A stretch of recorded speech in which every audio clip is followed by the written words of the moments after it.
You are listening to and streaming A More Perfect Union on KBLA Talk 1580. I'm Dr. Nii-Quartelai Quartey, and I'm in touch until you be in touch. An afternoon drive time and all the time. You just go ahead and follow me on all the social media platforms at Dr. Nii-Quartelai. Just type in Dr. Nii-Q, D-R-N-I-I-Q.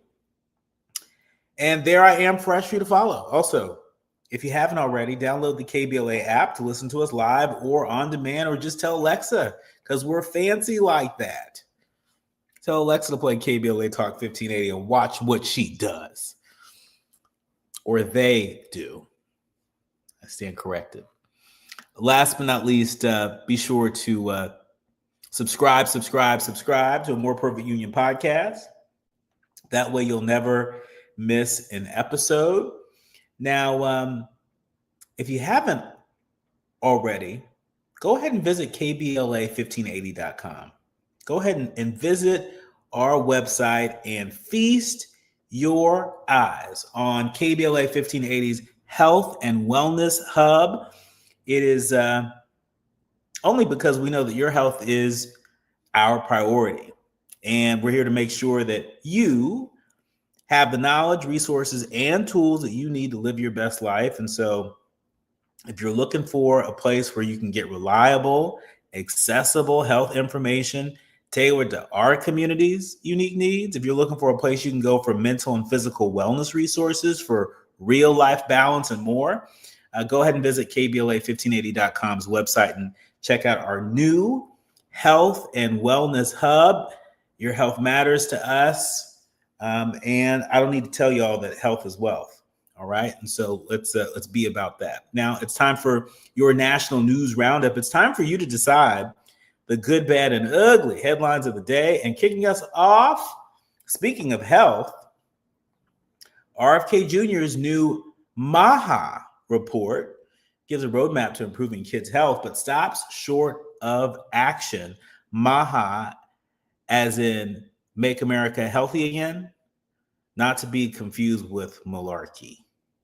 Yeah, a long-awaited follow-up to Trump's Make America Healthy Again report aims to outline steps to improve kids' health, calling for better nutrition and more exercise and a review of vaccines and drugs, but is light on specifics and stops short of cracking down on pesticides and ultra-processed foods. The second installment of the report is meant to build on the White House's efforts to address what they call the sickest generation in American history. Yeah, you heard it right. The White House and Health and Human Services Secretary Robert F. Kennedy Jr.'s initial assessment in May referred to children as the sickest generation in American history. Today's report intended to serve as a roadmap for tackling childhood chronic disease. In many cases, it presents actions the administration has already taken as new ideas. The report's core focus boils down to four key areas: investing in more research, policy reform, including a new vaccine framework, raising public awareness of health concerns that affect kids, and partnering with the private sector. It makes no mention of food insecurity or gun violence, two key threats to children's health. In other news, OpenAI installs parental controls following a California teen's death. The LA Times is reporting that just weeks after a Rancho Santa Margarita family sued over ChatGPT's role in their teenager's death, OpenAI has announced that parental controls are coming to the company's generative artificial intelligence model within the month. The company said in a recent blog post that parents will be able to link teens' accounts to their own, disable features like memory and chat history, and receive notifications if that model detects a moment of acute distress. The planned changes also follow a lawsuit filed late last month by the family of Adam Rain, a 16-year-old who died by suicide in April. After Adam's death, his parents discovered his months-long dialogue with ChatGPT, which began with simple homework questions and morphed into a deep, intimate conversation in which the teenager discussed at length his mental health struggles and suicide plans. While some AI researchers and suicide prevention experts commended OpenAI's willingness to alter the model to prevent further tragedies, they also said that it's impossible to know if any tweak will sufficiently do so. And Seen and Heard. Seen and Heard. It examines Black TV history, shining a light on its successes and struggles. The LA Times also reporting that Issa Rae of Insecure fame is an executive producer of, and a major figure, might I add, in a new 2-part documentary, Seen and Heard, the history of Black television, premiering today on HBO and streaming on HBO Max, presented as a film by Giselle Bailey with a directed by credit shared with Phil Bertelsen. It's not a comprehensive accounting. Any viewer who's watched much TV over the medium's decade might have opinion on what's missing, but what's in this series is always interesting. It's elegantly produced. It's sometimes exciting and oftentimes moving. Young viewers whose historical and cultural interest might extend no further than their own births may have their eyes open. But even we who remember a time before Julia may learn a thing or two. And so check it out. Seen and Heard. Again, you can find it on HBO and streaming on HBO Max. We got to know this history. Anybody who's out there creating content, thinking that they are ahead of the curve and nobody's ever done it like them, you may want to check this out and check your facts. When we come forward, I'm delighted to welcome back to the show Desiree Cormier-Smith. Desiree Cormier-Smith, she's the co-founder of the Alliance for Justice and Diplomacy. And there are 2 big headlines that are trending today that I want her to weigh in on, both involving the Supreme Court. See, in case you missed it, the Supreme Court, they temporarily approved Trump's block on congressionally approved foreign aid. You know what they also did? They effectively legalized racial profiling of immigrants. It's not good. This is a recipe for a lot of despair. It's a recipe for a lot of struggle. We want to be clear-eyed about this, but we also want to be clear about where we can tap in and fight back. I'm delighted to welcome Desiree Cormier-Smith. When we come forward, you are listening to and streaming A More Perfect Union on KBLA Talk 1580. You're listening to A More Perfect Union on KBLA Talk 1580. We've got a lot to talk about. Is reviewing life insurance on your to-do list? Now's the perfect time to add it. A friend recently told me that securing life insurance sooner rather than later can help you lock in lower rates for years to come. So I bumped this up on my list and got it done. I called SelectQuote and couldn't believe how easy and affordable life insurance is. I'm 40 and got a $500,000 policy for $16 a month. My husband's also 40 and his $500,000 policy was only $18 a month. Plus, with SelectQuote's same-day coverage, there was no medical exam required and we were covered by the time we hung up. Knowing I have this checked off my list feels amazing, but the peace of mind knowing my family is protected feels even better. Call SelectQuote at 1-800-729-7070. That's 1-800-729-7070. Or go to SelectQuote.com to get your free quote today. That's 1-800-729-7070. Details on example rate at SelectQuote.com. With a KBLA Talk 1580 editorial, I'm Dr. Nii-Quartelai Quartey. Let's preserve Black land stories before they're lost forever. I want to personally invite you to be a part of something historic. As journalist in residence for the Black Land Loss Narrative Archive Project, I've joined forces with powerhouse attorney and social justice champion George Fothery the man who helped make history by delivering justice to the Bruce family in Manhattan Beach, securing the first known return of land unjustly taken from Black owners by a local government. That victory was monumental, but it was just the beginning. For generations, Black families have acquired land through grit, faith, and determination, only to lose it through violence, legal loopholes, forced sales, and systematic racism. What's been taken goes far beyond dirt and deeds. It's the erasure of wealth, identity, and legacy. That's why we've launched the Black Land Loss Narrative Archive Project, a national effort to collect, protect, and preserve the stories of Black land loss before they're buried, forgotten, or erased altogether. Because there's power in telling Black stories, there is resistance in remembering, and there's justice in being seen and heard. This is where you come in. We're inviting you to be a part of this historic Black narrative archive. If you or someone you know has experienced land loss, displacement, or forced property sales, your story deserves to be heard and remembered. Your story belongs in this archive. Your truth matters not just to your family, but to our collective future. Visit blacklandloss.org today. Fill out our simple intake form and add your voice to the National Archive of Remembrance, Resilience, and Reckoning. Let's make these stories live on, not in whispers, but on the record. With a KBLA Talk 1580 editorial, I'm Dr. Nii-Quartelai Quartey, and as always, we welcome your feedback. We have no permanent friends or permanent enemies.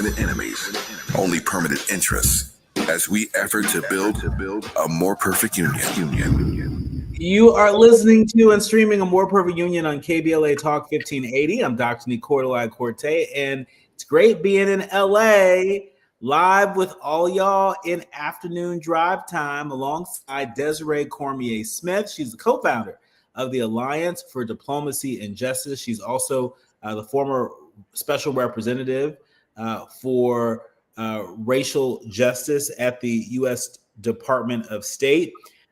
Desiree, you're the perfect person to talk to about this headline that came out this afternoon. The Supreme Court temporarily approving Trump's block on congressionally approved foreign aid.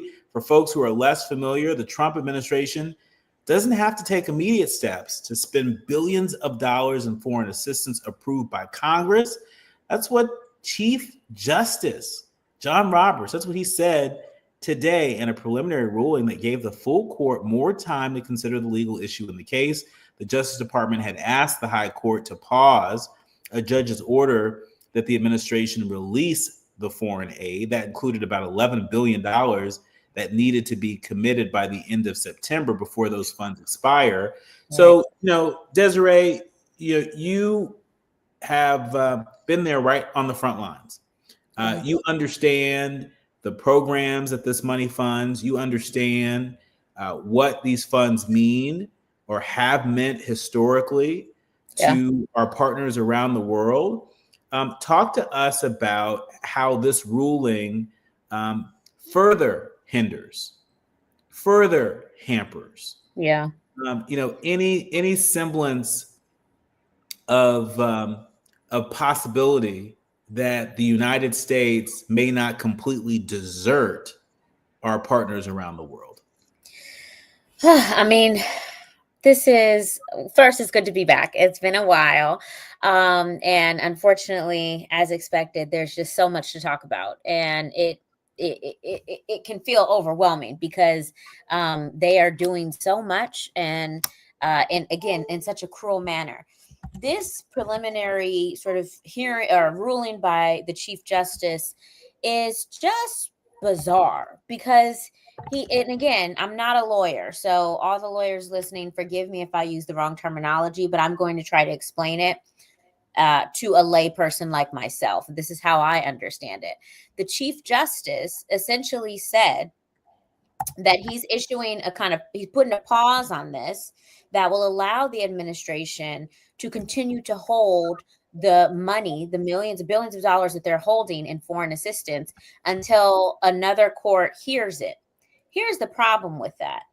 That money was for fiscal year 2025, which for the U.S. government ends in September 30th. So it's highly unlikely that another court will be able to hear the case, hear both sides of the case, make a ruling, and then it will be even those two steps. That's highly unlikely for that to happen before September 30th. So essentially, the Chief Justice basically gave this administration a pass to not spend the money that Congress had appropriated. This is so problematic for a couple of reasons. And I am really disappointed in Congress for not being in an uproar over this, right? Mhm. Congress is supposed to have the power of the purse. And people, let us not forget, they actually approved this budget that this administration is freezing just in March. So this White House signed off on this budget. Mhm. So it's just this kind of trickery and nonsense that continues to undermine the credibility of the United States government and to countries around the world, to civil society around the world. And I think this is doubly devastating to them because for a lot of groups, they thought that they had survived the freeze, right? They were subjected to some kind of review by the State Department to make sure that they weren't doing quote unquote woke work, or that they weren't advancing diversity, equity, and inclusion, which we can talk about more later, which is ridiculous to even try and force that upon the world, which is by definition diverse, right? So these were organizations and partners that I think probably had a little bit of confidence that even if the money wouldn't be renewed next year, they would at least have the funds to the end of this fiscal year. Yeah, yeah. And I mean, I think this sort of pours gasoline on the fire right now. The question is, what will Democrats do at the end of this month? You know, that continuing resolution to fund government, it ends the end of this month. You know, and there are some serious questions as to whether or not Democrats should vote to fund this government that is being weaponized against the people. Might I add, not just the people of the United States, but folks we used to call our friends in other parts of the world, right? And so Democrats have a very big decision to make at the end of this month. But let's stay on Capitol Hill for a second. The U.S. Supreme Court this week effectively legalized racial profiling. The same Supreme Court that said you can't consider race in admissions. That part. Harvard. That part. Other universities. That part. That's it. Universities scrambling and cleaning up their requirements for admission. But then the very same U.S. Supreme Court says that it's okay to consider race as a factor in the work of ICE. And when it comes to federal law enforcement, rounding people up and disappearing people. That's wild. There's no other way to describe it. It is wild. You know, and this is the kind of stuff like really, you know, if we heard a story like this coming from any other part of the world, we would say that things are probably unstable there. They may be on the cusp of something that's not going to end so well, right? Yeah. This is happening right here in the United States. Is the U.S. Supreme Court, are they doing Donald Trump's dirty work? You know, I'm a foreign policy wonk, so I'm not gonna, I'm going to try and give you my opinion as if this were happening in another country. And I will say that if, as a diplomat, I was observing this in another country, United-stan, right? Let's just call it United-stan. I think the analysis that I and my colleagues would be sharing with each other and with other policymakers is that it seems like the division of power, as articulated by the Constitution, of these three branches of government that are supposed to be co-equal, no longer seem to be co-equal. It would seem to an observer that two of the branches, the legislative branch, Congress, and the judicial branch, almost seem to be giving up their power willingly to the executive branch. And that, if I were looking at another country, United-stan, I would say, well, that seems to be perhaps in violation of their constitution, right? And what many are calling could lead to a constitutional crisis. Now, what does that mean, though, if the other two branches don't mind? I think that is the gray area that we're in right now. It's unclear because as long as their party is doing this executive overreach, it seems like the party in power right now is very happy to willingly give up some of their constitutional power. Now, if things were to change in the midterm election and another party takes power in the legislative branch, would the judicial branch still be willing to give up its power to the executive? Would the executive still try or still feel as comfortable as it does to do this overreach? I don't know. Yeah. Yeah. In our remaining minutes with you, Desiree, I want to give you an opportunity to share with folks how they can tap into some of the work that you're leading at the Alliance for Diplomacy and Justice. How can folks tap into some of the work that's afoot here at home and abroad that is, pushing back against the aims of this administration? Yeah, please check out our website, www.thealliancefordiplomacyandjustice.org. We are an all-women founded and led nonprofit advocacy organization. All of us served this country proudly in government at the State Department as senior diplomats focused on human rights and justice issues. And when we saw what was happening, how our human rights policy, human rights infrastructure were all under attack, we couldn't just be silent about it. So we are here to really emphasize that human rights and foreign policy matter, right? We are a stronger, safer nation when we actually stand up for the values that we espouse, that all people are created equal and all people should be treated with dignity and respect. And when we walk away from that, we actually are making the world and ourselves a more dangerous place. So please check us out, visit our website. Would love to hear from you. Follow us, check us out in our media mentions. And hopefully, we also have a LinkedIn page. So check us out on LinkedIn, the Alliance for Diplomacy and Justice on LinkedIn. And, eventually, hopefully we'll start being able to do like newsletters and regular updates.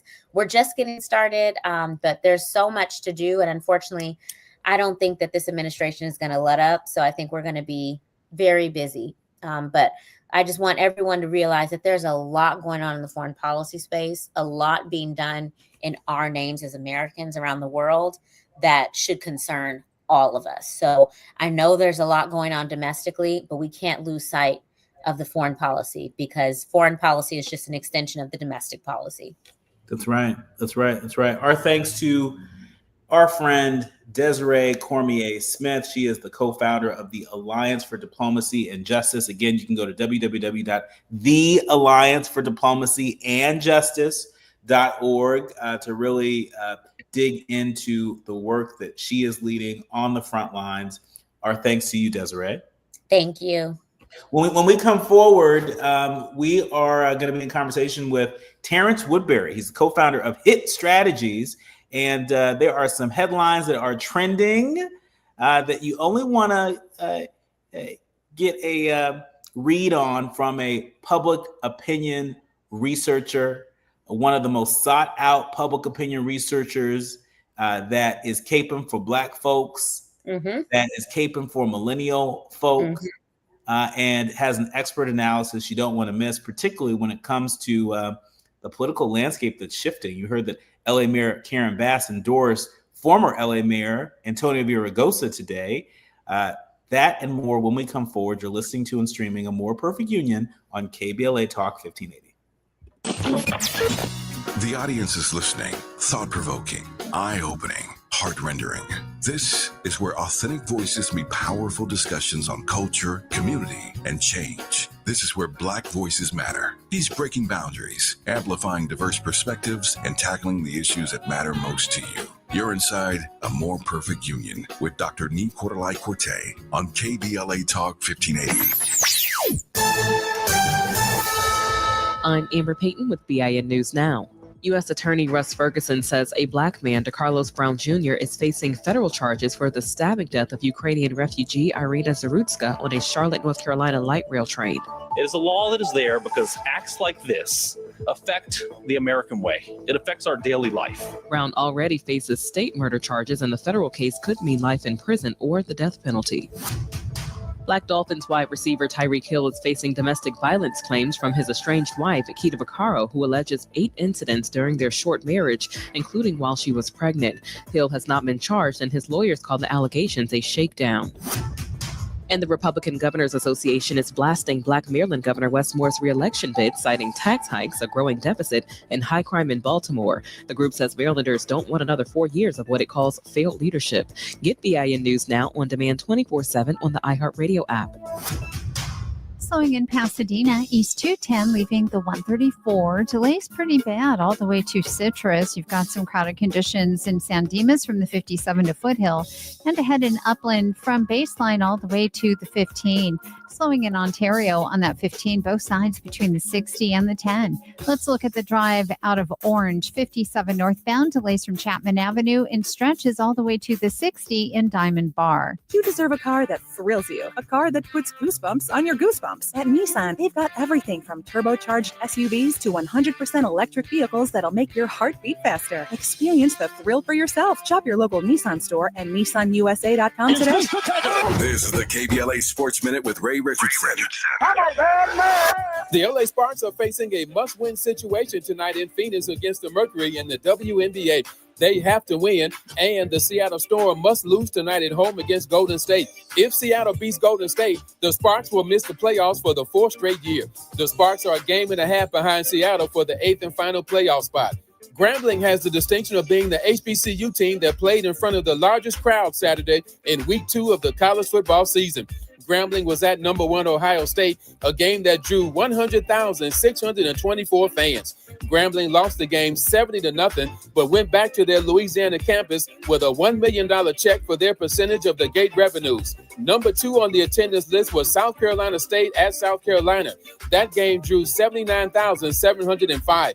South Carolina State lost 38-10, but got a check for $500,000. No debates, no speculation, just the info you need. That's your KBLA Sports Minute. I'm Ray Richardson on KBLA Talk 1580. Break out the champagne. Everybody get a glass. Tavis Smiley is now ranked number 16 nationally and the highest rated talk show hosted by an African American on the 2025 Talkers Heavy 100 list of the most important talk radio hosts in the nation. Last year, Tavis ranked number 33 and the year before, number 45. The Tavis Smiley Show has rapidly expanded its national syndication to now include nearly 50 radio stations across the country and counting. Congratulations, Tavis. Yeah. We asked seniors how to prevent Medicare scams. My best advice, if you get a phone call, do not talk to the person. These people are well trained. Don't talk to them. They don't know me. They're just trying to scam me. Don't be fooled. Hang up. Just hang up. Never give out your Medicare number. They're going to get your number to put in a false claim. If I get a call from someone, I don't pick up the phone. And should I pick up the phone and they ask for information, then I hang up. How do you detect Medicare fraud? Just like I check my credit card statements, I check my Medicare statements monthly. Scammers can get a hold of your number, order medical devices through your account, and you're not even going to know about it if you don't look at your statement. Check your statement every month. If you get your statement and you see something that you know you did not have done, you report it. Call your senior Medicare Patrol. To report Medicare fraud, call the Senior Medicare Patrol at 855-613-7080. Hey there, Los Angeles. This is James Lucky Jr., publisher and editor of Los Angeles News Observer. Are you hungry for news that matters to you in the African-American communities of Los Angeles? Well, buckle up, because we got the scoop you've been craving. Stay in the know and never miss a beat with our free weekly publications conveniently available near you. Or hop on the digital wave and become an exclusive subscriber at OGNSC.com.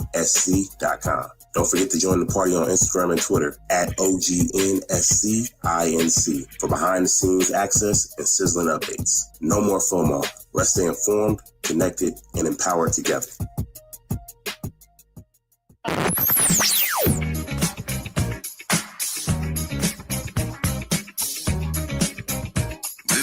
KBLA Talk 1580. Talk radio. That's music to your ears. We're unapologetically progressive. KBLA Talk 1580. Hit me! National news of consequence, informed opinion, and analysis beyond the headlines. You're listening to A More Perfect Union on KBLA Talk 1580.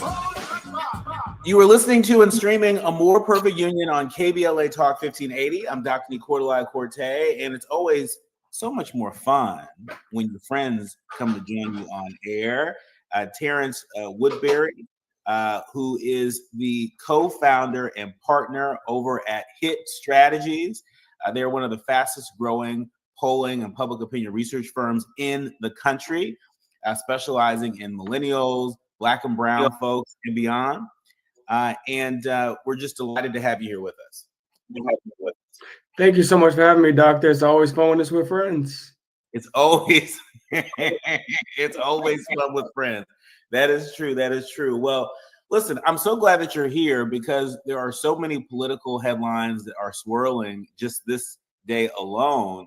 And you're always able to bring some really important insights to bear to separate the facts from the fiction.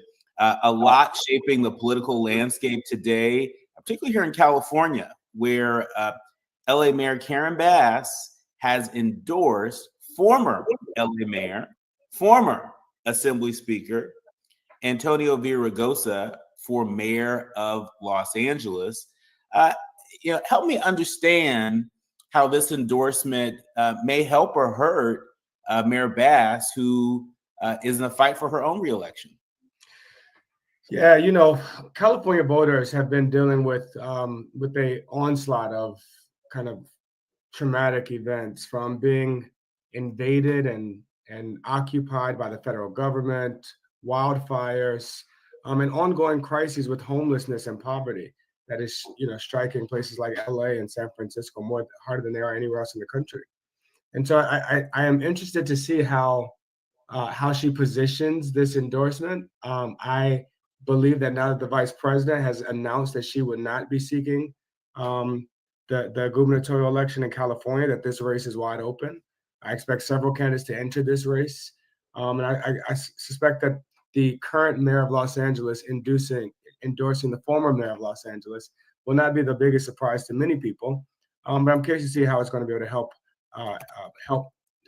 how the coattails of that will help her or him.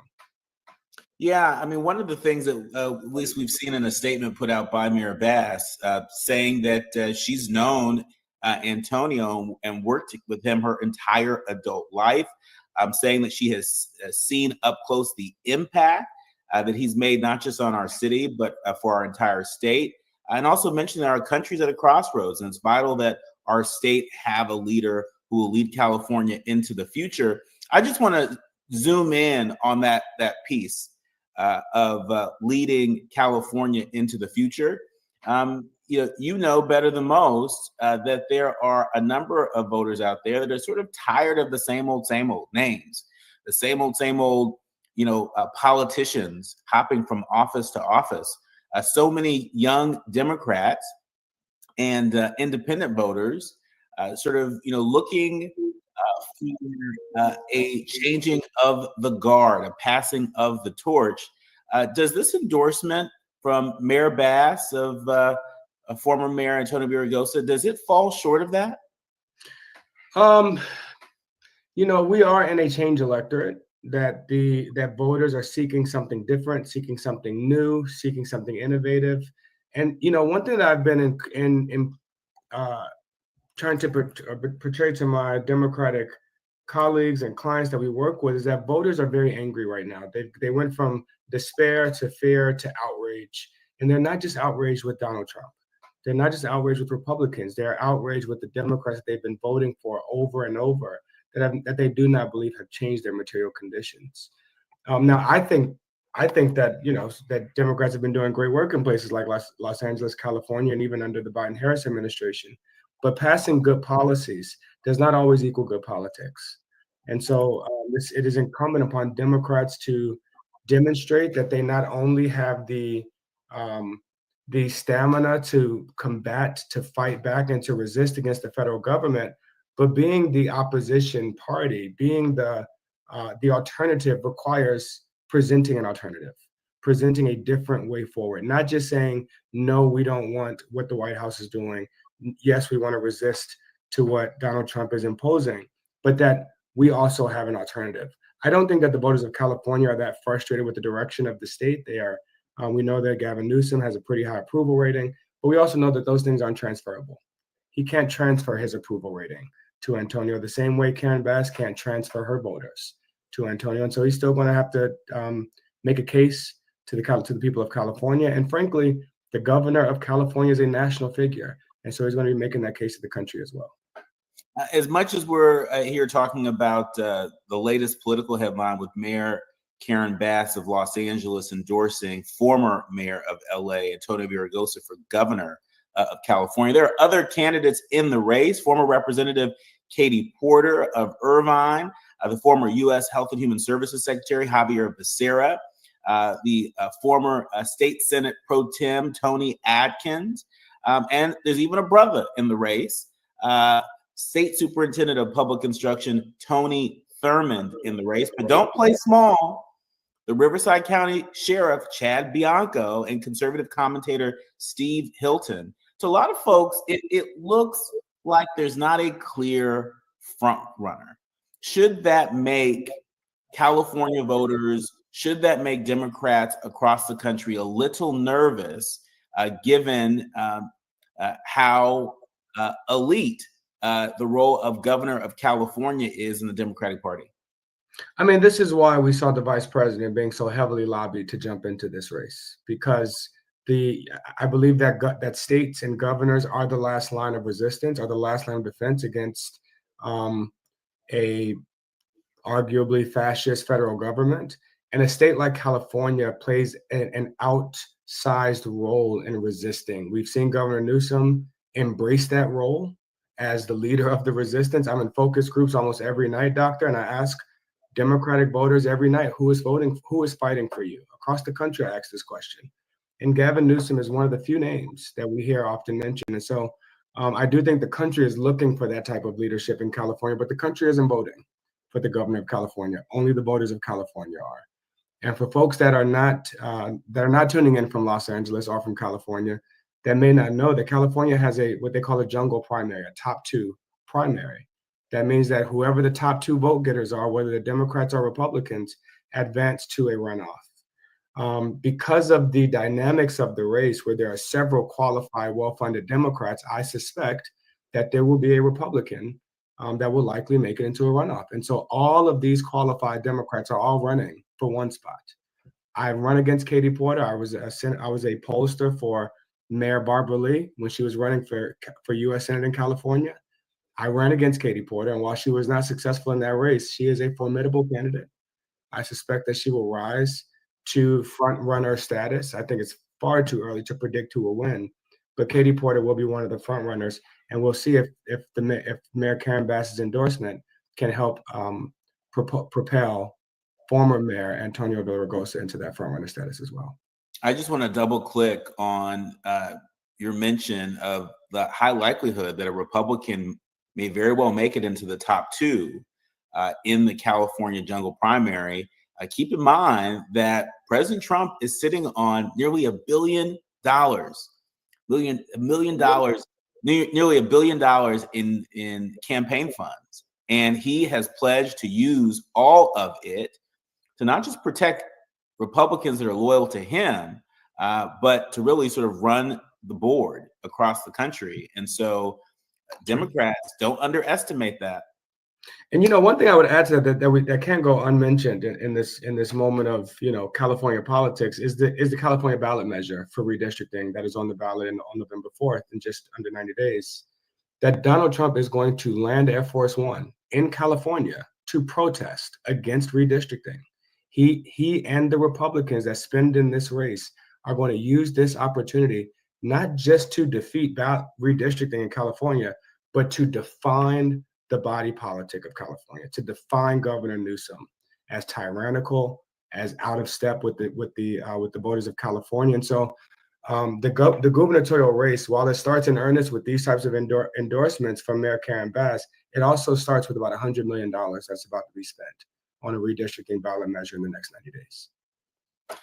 Speaking of Donald Trump, The Guardian is reporting that Democrats are needling Trump over the Epstein birthday book letter that he denied existed. House Democrats, they have needled Trump and Republicans yesterday after they obtained and released a copy of a birthday scrapbook for Jeffrey Epstein, which included vulgar and a sexual letter. Trump has denied sending the convicted sex offender. Are Democrats wise to needle the president on all the issues related to Epstein, or are Democrats putting a bit too much on Epstein, an issue that may not appeal to the slice of voters that they need to show up, not just this November, but next November in mass? Well, look, first, I think it is important to note that it is incumbent on Democrats to seek justice for the victims of Epstein, and that is not only the morally right thing to do and the ethically right thing to do. I believe that it's also politically expedient to continue to talk about Donald Trump's potential involvement in trafficking allegations, but most important, in his current involvement in covering it up. This is a cover-up facilitated by the federal government, by the director of the Justice Department, by intelligence agencies that have information that the American public is entitled to. And look, it is politically expedient to sometimes use your opponent's weapons against them. One thing that Donald Trump has weaponized more than anyone that I've ever seen in politics is conspiracy theory. He's weaponized them against his own party, against his own, some current members of his own cabinet. And, Malcolm X used to say, sometimes the chickens come home to roost. And so, the conspiracy theorists that have undergirded, that have been the foundation of the MAGA movement, now have questions about their fearless leader. They have questions about his involvement, and more importantly, they have questions about his cover-up. And I think it is incumbent upon Democrats to continue to raise those questions, not only because the American public deserve answers, but because any opportunity that we have to break his dominance of the media narrative, we have to seize those opportunities. And this being a tremendous opportunity, the White House and Republican allies, they have continued to deny that this letter is genuine, but several news organizations compared Trump's signature on the Epstein letter with other Trump signatures and found it to be similar to known Trump signatures. Is this the way to go about it? Is this the way to sort of turn the lights on and expose the lies? Is to take the very thing that the president and Republicans have said time and time and time again isn't true and doesn't exist, and then make it public? Is this the way to hold Donald Trump accountable in this era? I think that's exactly right. I think transparency is one of our greatest tools and weapons right now, that we have to shine light on the darkness. And Donald Trump and Attorney General Bundy, they want to keep Epstein's records, files of those who participated and those who are implicated. They want to keep that in the dark. And I do think that Democrats have to continue to shine light there. And frankly, if I talk about, the political expedience of it, keep dripping it out slowly. Don't roll it all at once. Here comes the birthday card this week. Here comes the email next week. Because I am reminded of a 2016 election where all I heard was her damn emails. And so I am just fine continuing to talk about Donald Trump's Epstein connection, and to continue to drip out as much information as they can make public. That brings me to some serious questions around establishment Democrats and leadership in the House and the Senate. Are they doing enough to meet the moment right now? There are a lot of folks that are uncomfortable with the relationship between House Democratic leaders and certain special interests like AIPAC, for example. A lot of folks out there are uncomfortable with the fact that House and Senate leadership hasn't really come out and endorsed Moran Zamdani for New York mayor, somebody who has won the Democratic nomination through a very complicated process. What's the value of getting the Democratic nomination if the Democratic establishment is running from endorsing you? You know, I have been imploring Democratic leadership in Washington to not just be the minority party, but to be the opposition party. Minority party waits until they become the majority. They wait to get 3 more seats. They wait to get 50+1 votes in the Senate. Opposition parties have to do more than that. I've had the opportunity to work in parliamentary governments around the world. And there is always, in every parliamentary government, an opposition party that stands up a shadow government. So there's a shadow minister of education to tell us whatever the hell Secretary WWE is doing over there, a shadow attorney general to tell us what Attorney General Bundy is hiding from us, a shadow secretary of state to inform the public about how Secretary Rubio is undermining our diplomatic relationships on the world stage, how he is compromising our global position. And most important, what that shadow government does is sheds light on the dark areas that the Trump administration doesn't want us to see, but it begins to present an alternative. Here's what we would be doing as Secretary of State. Here's what we would be doing as Secretary of Education. I've implored Democrats in Washington to take this approach because that is not my opinion, doctor. That is what the voters that I talk to every day are demanding. They not only want to see us fight back, they want to see our plan.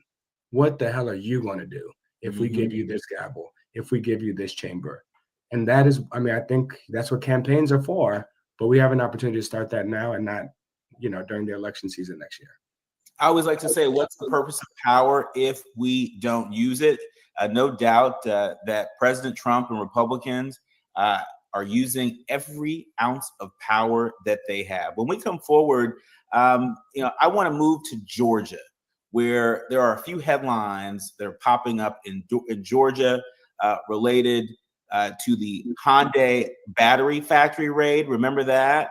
And also, it takes a proud HBCU alum to decode what this Trump era might mean for Black students who are flocking to HBCU. And that was not coordinated. For the people who are streaming, he's wearing his Morehouse College hat proudly. More with Terrence Woodbury, co-founder of Pitt Strategies, one of our nation's foremost political and public opinion research firms. You're listening to and streaming A More Perfect Union on KBLA Talk 1580. Striving to make America a nation as good as its promise. This is More Perfect Union on KBLA Talk 1580. We've got a lot to talk about. So many things, big and little, make you uniquely you. Your hobbies, dreams, career, family, and more. Addiction to drugs, including opioids and stimulants, can strip these away from you. Recover your life. Choose treatment for drug addiction and get back to what matters most. Find a provider and proven treatment option that's right for you at ChooseChangeCA.org.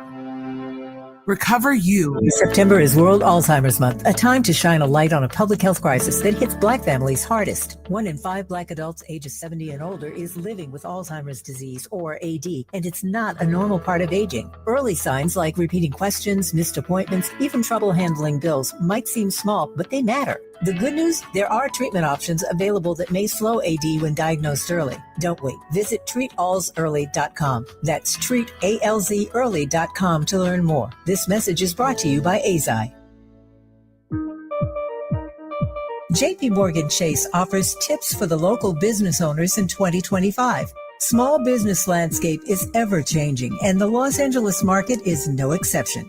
A startup or legacy business, revisiting your mission statement and recalibrating offerings can renew opportunities for growth and innovations. Programs like Chase for Business Coaching for Impact gives entrepreneurs access to expert guidance, helping you streamline operations, strategize your growth, and navigate complex challenges.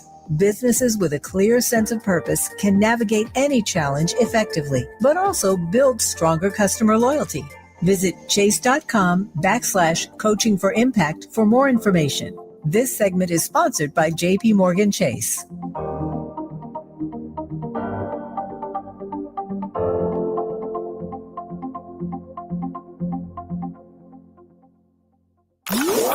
Notable journalists, industry leaders, lawmakers, change makers, tastemakers, and you, working to build a more perfect union on KBLA Talk 1580. You are listening to and streaming A More Perfect Union on KBLA Talk 1580. I'm Dr. Nii-Quartelai Quartey, and I hope you've enjoyed this hour talking to folks like Desiree Cormier-Smith over at the Alliance for Justice and Diplomacy. You just heard my conversation with Terrence Woodbury, the co-founder of HIT Strategies, one of the nation's leading political and public opinion research firms. The conversation with Terrence was so rich that clearly we spread it across both hour one and hour two of the show. And so if you wanted to tap in and listen to Terrence's analysis about the state of Georgia, and why what's happening in Georgia matters, why we should be attentive from a workers' rights perspective, and also in terms of protecting and preserving the legacy of our HBCUs. You can catch that in hour one of today's show. But my thanks to all of our guests that joined us today. In hour one, I thoroughly enjoyed the conversation with one of the best and brightest scholars on the issue of land loss, Mara Cherkasky. Her scholarship on the Edmund Scott family in Washington, D.C. and the loss of so many homes to eminent domain is widely respected. And we here at A More Perfect Union appreciate each and every one of them. We'll have to leave it there. My thanks to the folks that help us to produce A More Perfect Union each and every day. Our executive producer, Tavis Smiley, our sound engineer, Brother Andy, our show producers, Faraji and Art and Journey, and of course, each and every one of you, all of our leaders, learners, and listeners. And Morris Phillips, thank you, brother. Thank you for always showing up. You're right. Democrats need to do more than just saying they aren't Trump in order to win. And I appreciate your perspective on Katie Porter. Morris Phillips says that he likes Katie Porter. He remembers her interview with Jamie Dimon. We appreciate all your feedback. Keep it coming. Remember, do what you can from where you are with what you have, but by all means, do something. I'm Dr. Nii-Quartelai Quartey, and you've been listening to and streaming A More Perfect Union right here on KBLA Talk 1580.